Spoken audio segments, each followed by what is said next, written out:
আসসালামু আলাইকুম বান্ধবীগণ। হ্যাঁ, আলু সিদ্ধ এবং মাছ দেখাচ্ছে না, এই আলু সিদ্ধ দিয়ে আর মাছ দিয়ে আজকে আমার রেসিপি হবে।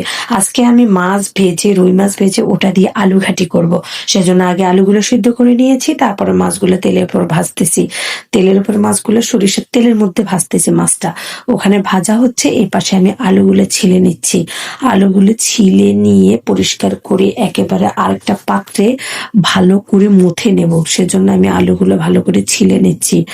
আর এগুলো ছিলতে ছিলতে একটা কথা জিজ্ঞেস করি, আপুরা, আমার ভিডিওটা কি তোমাদের ভালো লাগে? যদি ভালো লেগে থাকে সেটাও আমাকে জানাও, ভালো না লেগে থাকলে সেটাও আমাকে জানাও, কারণ কমেন্ট বক্স খোলা আছে তোমাদের জন্য।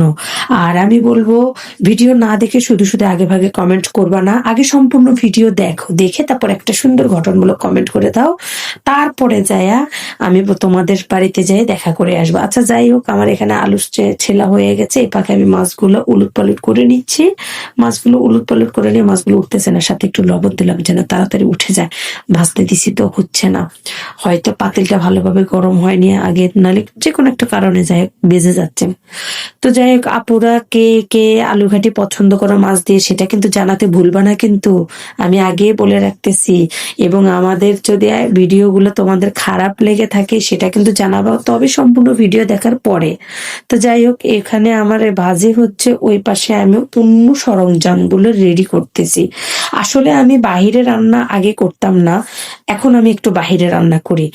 প্রথমত বাইরে রান্না করার উদ্দেশ্য ছিল আমার মজা করে, বা চুলার রান্না আমার খেতে ভীষণ ভালো লাগে, আমি যেহেতু একটা ফ্ল্যাটে ভাড়া থাকি। আর দ্বিতীয়ত বলে, যখন আমি রান্না করতে যে ভালো লেগে উঠছে, তখন ভাবলাম যে এটাতে আমি সাশ্রয় করি, যেহেতু আমার এখন টানাটানি অভাব-অনটনের দিন।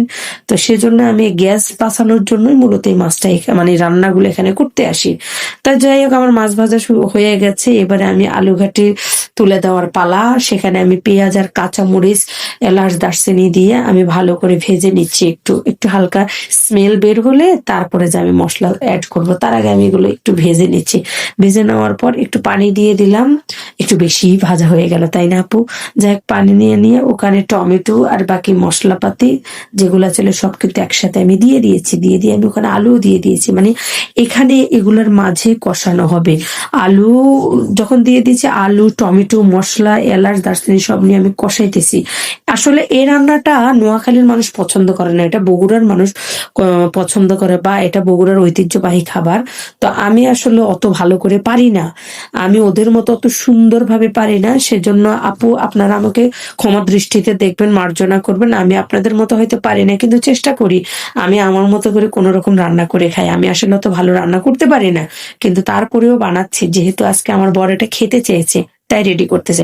আমি হয়তো বগুড়াবাসীর মতো করতে পারি না, তো আমার রান্না এখানে হয়ে গেছিল।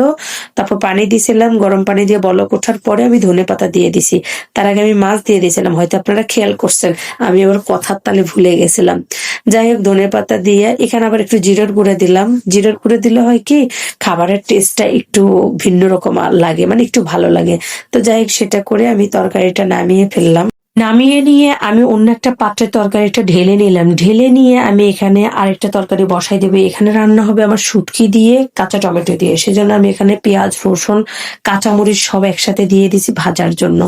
এগুলো ভাজা ভাজা ভাজা পেঁয়াজ মরি ভেজে একটু লাল হয়ে আসলে আমি এখানে পানি দিয়ে সমস্ত সরঞ্জাম মশলা দিয়ে দেবো। মশলা দিয়ে দিয়ে মশলার মাঝে আমি একটু যখন বলক আসবে তখন আমি দিয়ে দেবো আগে থেকে বেজে রাখা শুটকিগুলো, কক্সবাজারের মোটা শুটকি, যদিও অত ভালোভাবে শেয়ার করিনি, পরে মনে হয়েছিল ভিডিওতে তুলিনি।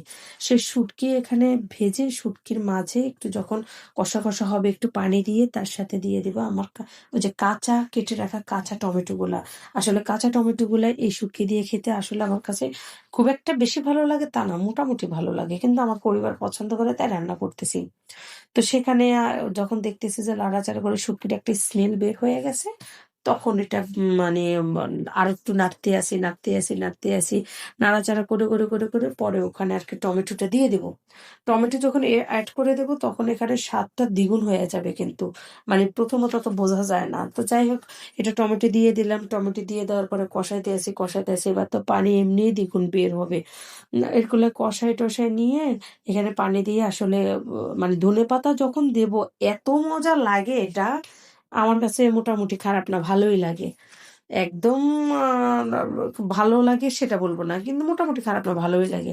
সেটা দিয়ে লাস্টে ধনেপাতা দিয়ে যখন নামানো হয়, গরম, গরম ভাতের সাথে খাইতে মানে অনেকের কাছে ভীষণ মজা লাগে। যদিও আমি এত পছন্দ করি না। তো যাই হোক, অলরেডি রান্নাবাড়ি এখানে আমার হয়ে গেছে। মাছ দিয়ে আলু ঘাঁটি রান্না হয়ে গেছে নতুন আলু দিয়ে, এবং শুটকি দিয়ে টমেটো ভাজিও হয়ে যাচ্ছে মোটামুটি প্রায়। এগুলো রান্না হয়ে গেলে আমি একটু চাল তুলে দেব, মানে ভাত তুলে দেব। আমি আজকে চুলায় সব রান্না করব। ভাত তুলে দিয়ে ভাতটা ফুটিয়ে নামিয়ে আপনাদের কাছ থেকে আমি বিদায় নেব। আসসালামু আলাইকুম।